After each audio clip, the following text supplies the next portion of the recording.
Konnichiwa, o genki desu ka, temera? Lah, salah intro. Sorry guys. Yo, WA guys. Seperti biasanya, sebelum video ini dimulai, bagi yang belum nonton part-part sebelumnya, bisa langsung dicek dulu di tanda i di kanan atas video ini. Seperti yang sebelum-sebelumnya saya bilang di part-part sebelumnya. Dan seperti yang kita ketahui, di part sebelumnya Kim diberi sebuah tugas dan juga diberi waktu 1 tahun untuk pergi bertualang sesuai dengan kontraknya. Tentu Kim pun melaksanakannya karena dia juga telah dilantik sebagai penyelidik rahasia kekaisaran. Tapi sekarang, karena Kim akan pergi bertualang, Kim tentunya tak bisa menggunakan armornya yang sekarang ini, yang diketahui semua orang sebagai identitas salah satu pahlawan, yaitu Sir Kim. Terlebih lagi, Kim juga tak suka jika harus bergerak dalam bayangan seperti para asasin, karena identitasnya yang kedua juga adalah seorang penyelidik rahasia kekaisaran. Jadi pada akhirnya, Kim pun memutuskan untuk menciptakan identitas ketiga atau identitas barunya yang bernama Jet, dan mendaftar sebagai seorang petualang yang dapat bergerak bebas tanpa diketahui siapapun, dan sudah pasti tidak perlu sembunyi-sembunyi lagi. Di saat itu, menurut pikiran Kim, seluruh rencananya ini sudah berhasil dan pasti akan sukses. Tetapi pada suatu ketika, akhirnya untuk pertama kalinya, rencana yang Kim rencanakan gagal, dikarenakan pertemuannya dengan wanita yang akan sedikit memusingkan kehidupan Kim ke depannya.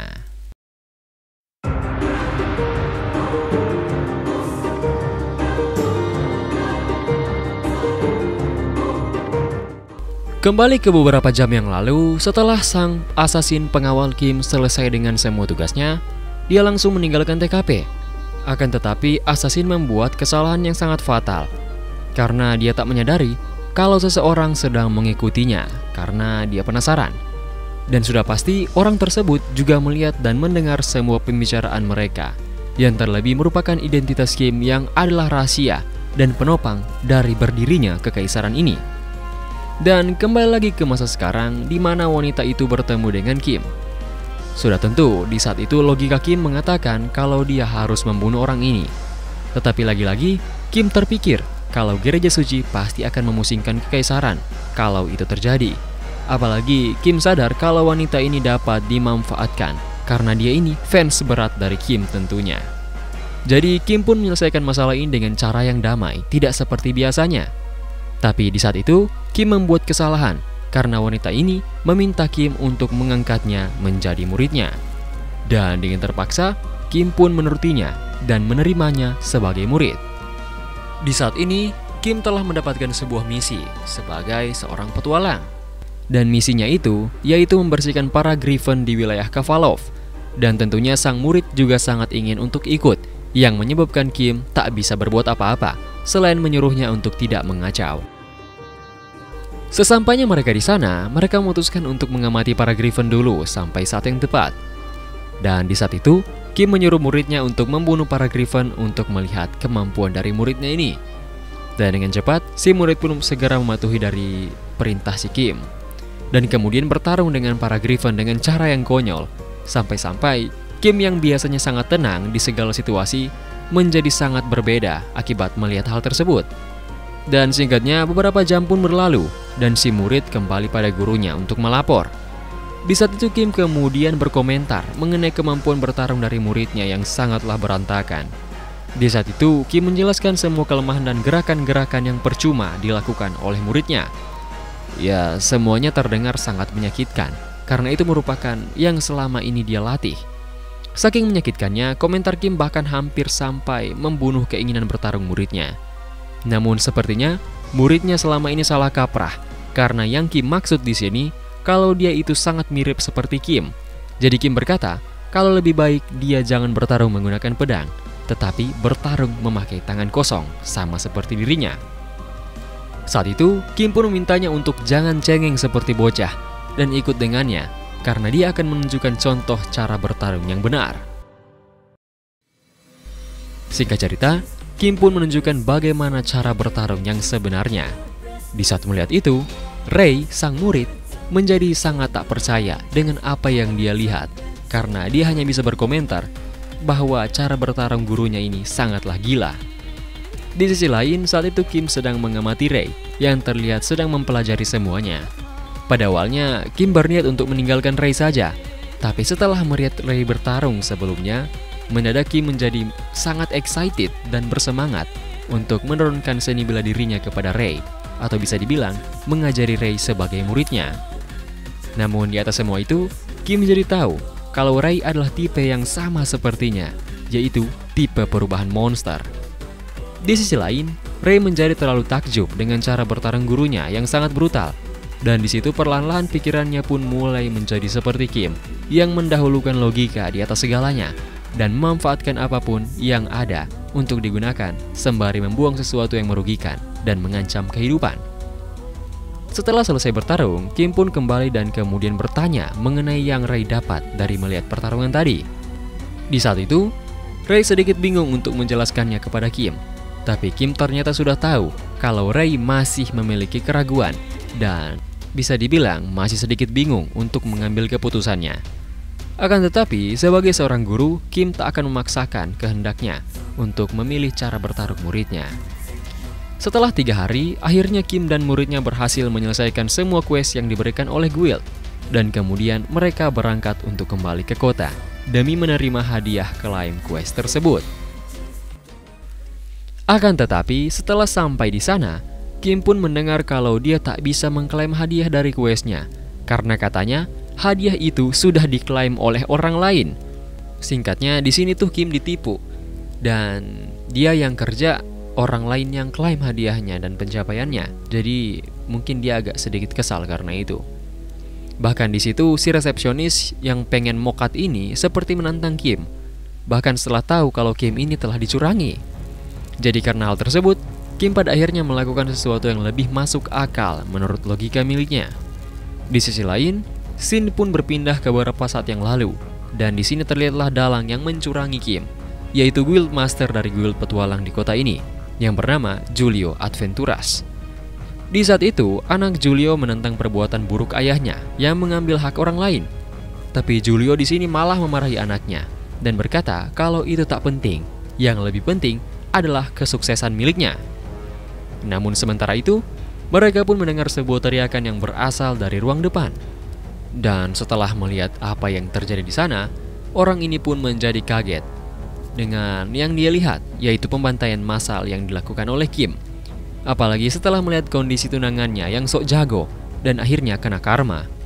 Ya karena itu, dia pun mau sok pahlawan dan berniat untuk membunuh si Kim. Akan tetapi, Kim langsung saja menangkis pedang itu dengan matanya dan kemudian mengambil ujung pedang tersebut sembari menahan orang itu. Dan kemudian terdengarlah suara jelep yang sangat gurih beserta dengan suara pintu yang terbuka. Di situ dengan polosnya, Kim pun bertanya kepada orang yang mencuranginya ini, apakah dia yang melakukan itu. Akan tetapi, dia juga langsung bertanya tentang alasan Kim menghancurkan keluarganya. Kim kemudian langsung berkata dengan sangat polos, kalau dia melakukan ini sesuai dengan logikanya. Yang pertama, karena orang ini tidak ingin memanggil dalangnya, Kim membuat dia memanggilnya. Dan yang kedua, karena orang ini menyerang Kim, Kim pun hanya membela diri. Dan yang ketiga, karena orang ini mencoba menghabisi nyawa Kim, maka Kim pun menghabisi nyawanya balik. Dan dia melakukan semua ini sesuai dengan logikanya. Jadi seharusnya tidak ada yang masalah di sini. Sudah pasti, setelah mendengar pemikiran psikopat itu, orang ini mendadak marah dan tidak terima. Akan tetapi, Kim pun mengabaikannya, dan kemudian pergi dari sana sambil menutup pintunya dengan sangat baik, seolah-olah tidak ada yang terjadi. Dan sudah jelas, karena dia tidak terima dengan semua itu, dia pun menjadi sangat-sangat marah, dan memerintahkan untuk mengumpulkan seluruh guild yang ada di sini sekarang. Karena mereka sebentar lagi akan memulai perang. Beberapa jam pun berlalu sejak Kim membantai keluarga Julio, dan saat itu muncullah Julio yang sudah lengkap dengan seluruh armornya, bahkan siap untuk memokatkan Kim. Di saat itu, semakin dia melihat wajah Kim, dia malah semakin marah, dan pada akhirnya dia pun langsung berniat untuk menyerang Kim dengan kekuatan penuhnya. Tetapi sayangnya, sebelum serangannya mendarat, Kim sudah memecahkan kepalanya duluan. Di saat yang sama, Kim pun melihat banyak sekali orang-orang yang berlarian dari tempat dia menginap. Dan ternyata yang membuat kekacauan dan membantai para penyerang adalah Ray muridnya, yang saat itu mungkin masih belum bisa menerima kekuatan monster yang dia miliki. Melihat hal tersebut, Kim kemudian langsung duduk di pojokan bangunan di situ, dan kemudian mulai mengeluarkan kaki Griffin dan langsung memakannya di samping Ray, yang juga ternyata datang ke situ. Setelahnya, Ray pun curhat kepada Kim tentang rahasia miliknya, yaitu kalau dia sebenarnya adalah manusia yang dimodifikasi, yang dibuat di dalam laboratorium dalam jumlah besar. Dan dia berkata kalau sejujurnya, dia ini bisa dianggap sebagai produk gagal, karena hasil menjadi kelinci percobaan di dalam lab oleh para peneliti tidak manusiawi itu. Dan hasilnya adalah dia bisa memiliki kemampuan monster yang sangat ganas. Jujur saja, Kim merasa senang karena bertemu dengan Ray, karena Ray bisa dibilang memiliki kecocokan dengannya, dan dia merasa kalau dia dan Ray ini merupakan spesies yang sama. Dan juga di samping itu, Kim memutuskan untuk segera meninggalkan Kavalov, diakibatkan kekacauan yang dia dan muridnya buat di sini. Singkatnya, Kim pun menyuruh Ray untuk segera memesan tiket kapal agar mereka bisa segera pergi dari sini. Setelahnya, assassin pendamping pun datang sesuai perintah dari Kim, dan kemudian langsung memberikan uang untuk biaya transportasi kepada Kim, dan juga sebuah tanda pengenal baru, dan identitas keempat Kim pun akhirnya dibuat. Identitasnya yang sekarang adalah Ak, berumur 26 tahun dan seorang tentara bayaran. Seperti biasanya, sebelum Kim pergi, assassin bertanya tujuan Kim, dan Kim pun menjawab kalau itu menuju kota Santo Canargo untuk bertemu dengan kenalan lamanya. Scene pun berpindah di sebuah kereta kuda yang sedang menuju ke kota Carnargo. Di situ terlihatlah Filina sang penyair yang nampak kesusahan di tempat itu, dikarenakan dia kembali bertemu dengan guru dan murid brutal, atau mungkin lebih cocok disebut pasangan brutal. Filina tentunya merasa sangat tidak nyaman berada di dekat mereka ini, jadi dia pun memutuskan untuk cepat pergi lagi setelah sampai di kota Canargo.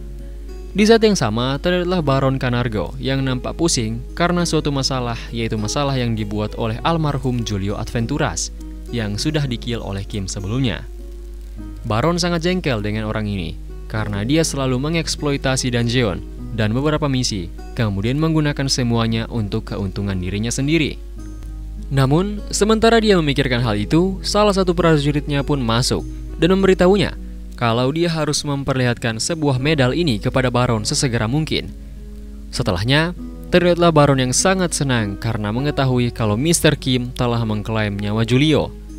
Singkatnya, Baron pun langsung to the point dan memberitahukan misi Kim sebagai tentara bayaran, yaitu mengurus sesuatu yang disebut dengan Dungeon. Berbeda dengan Dungeon di komik lain, dijelaskan kalau Dungeon ini merupakan sebuah monster atau organisme seperti Nautilus, atau bahasa gampangnya itu cumi-cumi yang punya keong. Dan kalian tinggal cari aja di internet, cumi-cumi yang punya keong. Nah, monster ini muncul dari bawah tanah dan memakan tanah. Dan kalau dia sudah tumbuh menjadi sangat besar, maka jadilah Dungeon yang akan menggoda para monster untuk masuk ke dalam sana dan melindungi monster itu. Melindungi si Dungeon maksudnya. Dan biasanya Dungeon ini sering sekali muncul tiba-tiba dari bawah tanah dan memuntahkan banyak sekali monster yang langsung menyerang apapun di sekelilingnya. Akan tetapi, Dungeon juga memiliki hartanya sendiri, karena di dalam sana terdapat berbagai logam langka yang tidak dimakan oleh Dungeon karena disaring. Dan yang terpenting, tanaman obat yang ajaib dan juga langka berada juga di dalam tempat itu. Akan tetapi, para penduduk ingin segera menghancurkan Dungeon tersebut karena menyebabkan kepanikan dan juga korban. Namun di sisi lain, para petualang tidak ingin menghancurkan Dungeon itu dan menggunakannya sebagai sarana untuk mendapatkan keuntungan. Singkatnya, begitulah permasalahan di Carnago sekarang ini. Dan yang Baron ingin untuk Kim lakukan sebagai tugas pertamanya sebagai tentara bayaran adalah memasuki Dungeon itu, atau Dungeon yang dijaga oleh guild petualang itu, dengan cara paksa, dan kemudian menghancurkan Dungeon itu dari dalam. Di tempat itu, Kim masuk bersama dengan Ray untuk menyelesaikan Dungeon ini, dan mereka pun berjalan masuk ke bagian lebih dalam dan tentu saja lebih gelap. Jadi karena itu, Kim pun merubah matanya menjadi mata naga agar bisa menggunakan night vision. Di sisi lain, Ray juga bisa mengubah matanya menjadi mata hewan yang dapat melihat di dalam kegelapan, sama seperti Kim. Tapi sepertinya Kim dan juga Ray tak disambut dengan baik di tempat ini. Dan pada akhirnya, Kim pun meminta Ray untuk mengurus mereka, sementara dia mengamati Ray bertarung. Di saat itu, Ray pun perlahan berubah menjadi seekor monster sama seperti Kim. Dan kemudian memperlihatkan sesosok yang mengerikan, tapi keren menurut saya. Dan singkatnya, Ray pun menyelesaikan para pengganggu dengan waktu yang tak sampai 30 detik. Dan Kim pun sedikit terkesan dengan kemampuan Ray. Akan tetapi, nampaknya terdapat sedikit efek samping setelah Ray selesai menggunakan transformasi miliknya.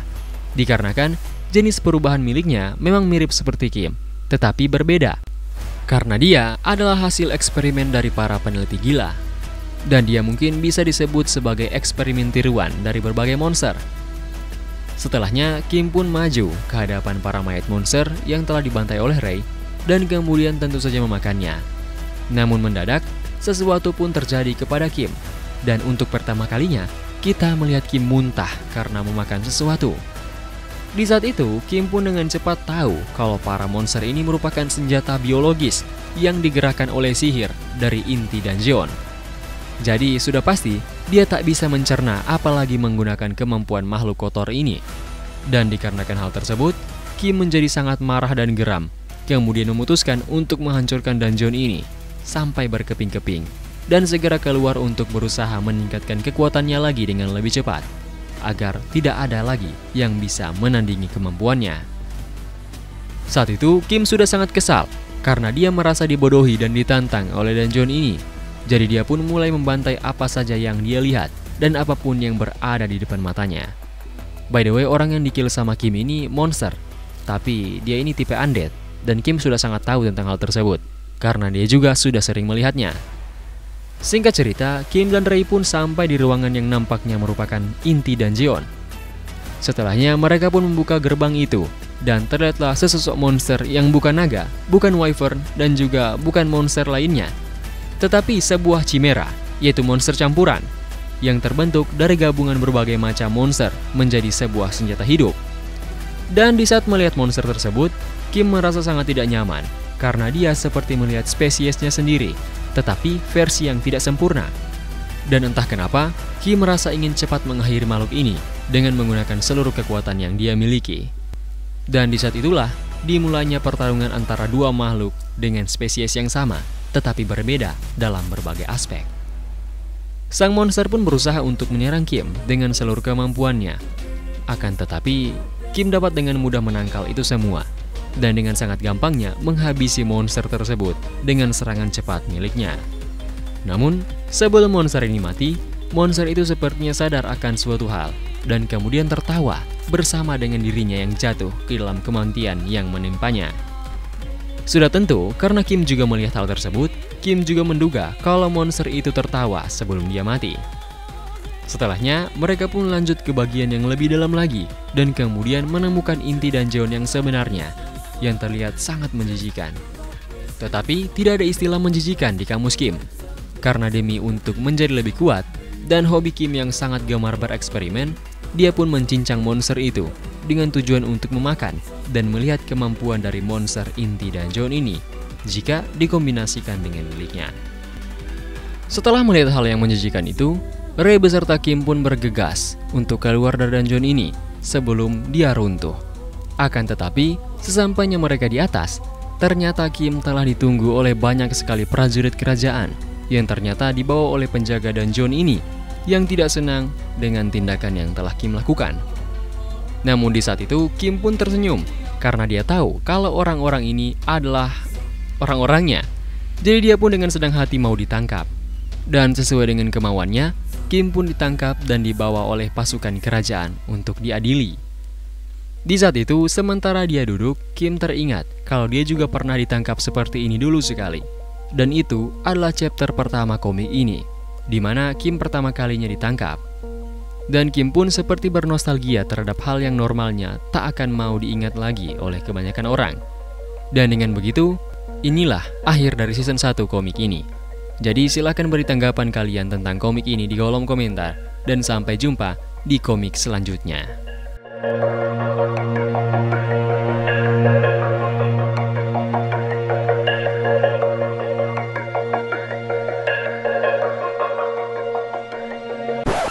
Tapi bogeng. Mau aja lu dibohongin.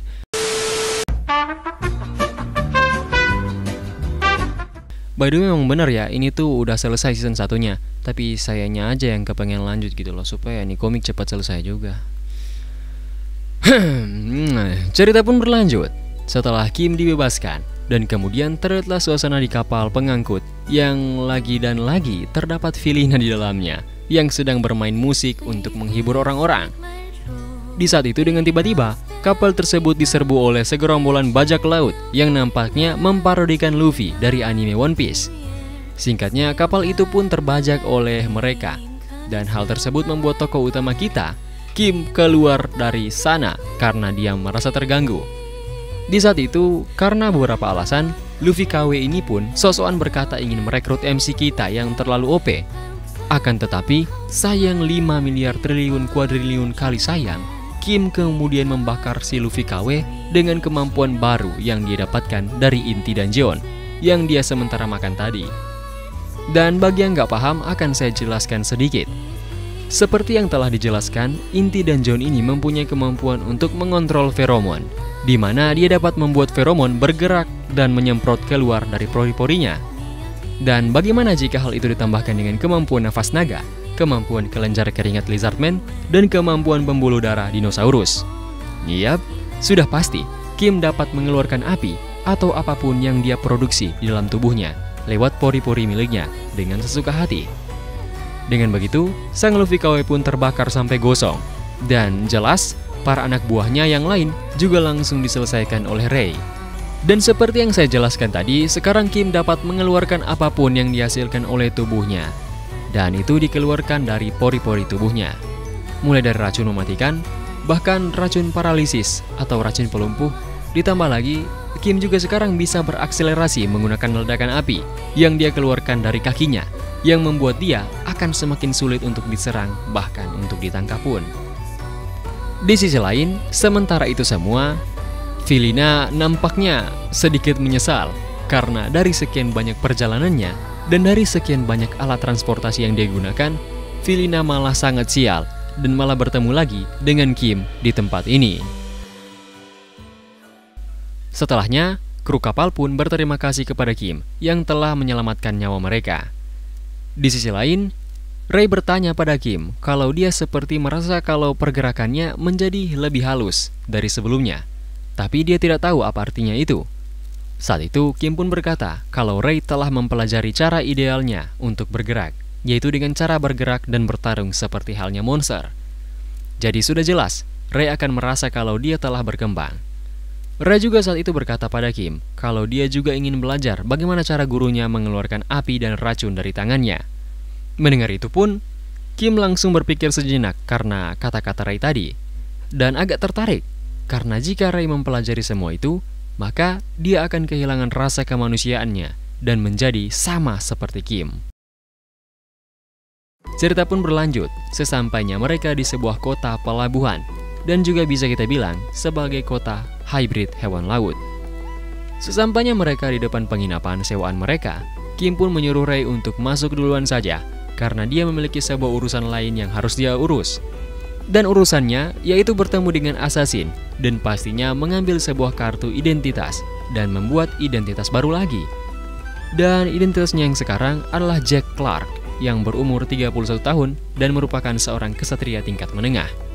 Dan ngomong-ngomong, alasan Kim pergi kemari adalah untuk mencari salah satu dari binatang unik, yaitu sebuah monster gurita besar bernama Kraken. Akan tetapi, Kim heran kenapa bisa kota kemunculan Kraken setenang dan sedamai ini. Tapi setelah Kim berjalan-jalan dan mencari tahu semuanya, ternyata Kraken yang dia cari-cari adalah sebuah Kraken yang sangat imut, dan parahnya hanya dijadikan sebagai maskot perayaan festival Kraken kota tersebut. Dan ya, sudah pasti Kim kehilangan semua selera makannya karena merasa telah ditipu dan kesal sampai tidak mau makan makhluk ini. Akan tetapi, di saat yang sama, Kim terdistrek dengan kedatangan sebuah kapal yang merupakan kapal para hewan hybrid darat, atau bisa kita bilang para beastmen, yang datang kemari dengan niat untuk komplain terhadap para hybrid hewan laut mengenai suatu pendapat mereka. Saya kurang mengerti dengan perseteruan antara hewan darat dan hewan laut ini, tetapi pada akhirnya hewan darat kalah dalam adu mekanik karena mereka tak mau kapal mereka ditenggelamkan akibat perbuatan para hewan laut.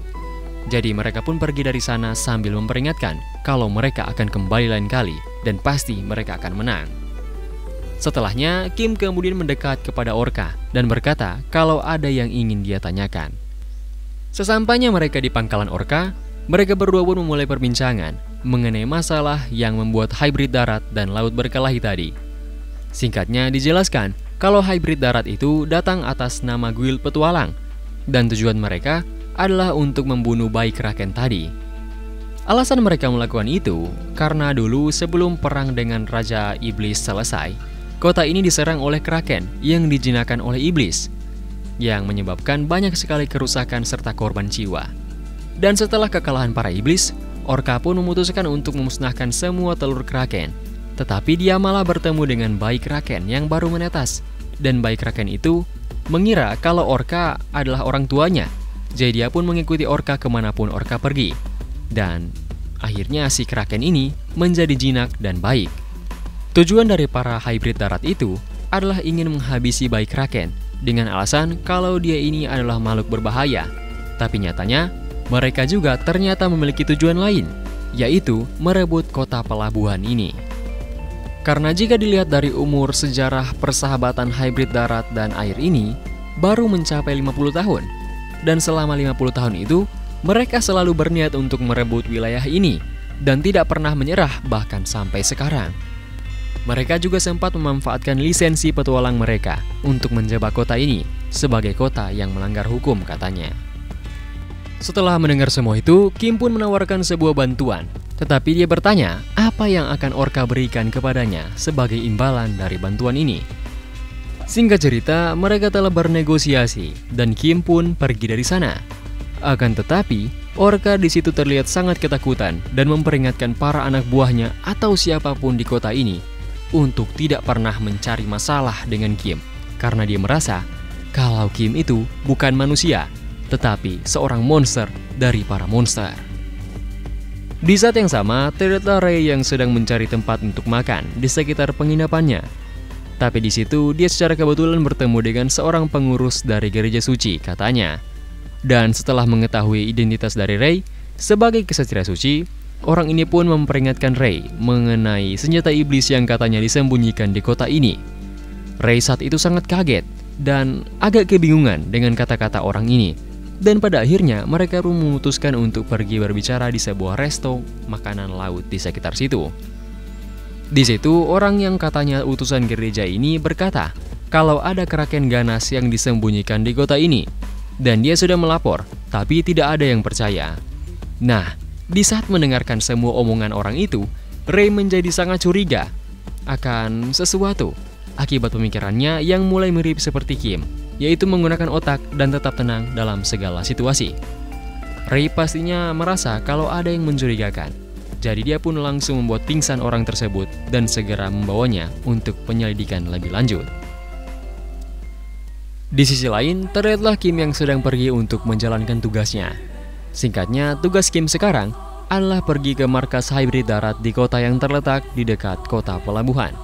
Dan dia di sana harus melakukan sebuah penyelidikan tindak kriminal dengan identitasnya yang merupakan seorang kesatria tingkat menengah. Dia ditugaskan oleh orka untuk menuduh singa sebagai mata-mata dengan sebuah dokumen palsu yang telah mereka rancang. Dan dengan begitu, singa pasti tidak akan bisa berbuat sesuka hati mereka lagi. Tentu, Kim juga telah menerima imbalannya. Di saat itu, Kim pun mulai berubah ke tubuh cheetah dan memakai paru-paru dan pembuluh darah milik dinosaurus. Juga menggunakan otot ork dan tulang dari naga untuk menambah kecepatan dari berlari cheetah. Dan juga beberapa bagian lainnya yang dia butuhkan, kemudian menjadi sebuah makhluk campuran yang sudah melewati batasan cheetah. Dan ya, sudah jelas, kecepatannya pun sekarang sudah meningkat sangat-sangatlah cepat, bahkan di luar nalar. Beberapa menit pun berlalu, dan Kim hampir sampai di kota tujuannya, yaitu kota Santo Anco Maria, dengan menggunakan tubuh cheetah hasil modifikasi. Dan dia pun saat itu langsung dengan sangat cepat melompat dan melewati semua pemeriksaan sehingga berhasil masuk ke dalam kota tanpa diketahui dan dicurigai sama sekali. Di saat itu, Kim memikirkan mengenai misinya dan terpikir untuk menyelesaikan misi itu dengan caranya sendiri. Beberapa saat kemudian, Shin pun berpindah di markas guild petualang cabang Santo Anko Maria. Dan di tempat tersebut, dengan tiba-tiba, sebuah kejadian yang sangat mengerikan terjadi kepada Guild Master Singa dan pengawalnya. Dan itu semua dilakukan oleh Kim untuk menyelesaikan misinya menggunakan metodenya sendiri yang sangatlah cepat dan pastinya sangatlah rapih. Singkat cerita, 1 jam pun berlalu dan sehabis tempat itu dipadamkan, para anggota guild pun menemukan mayat dari Guild Master.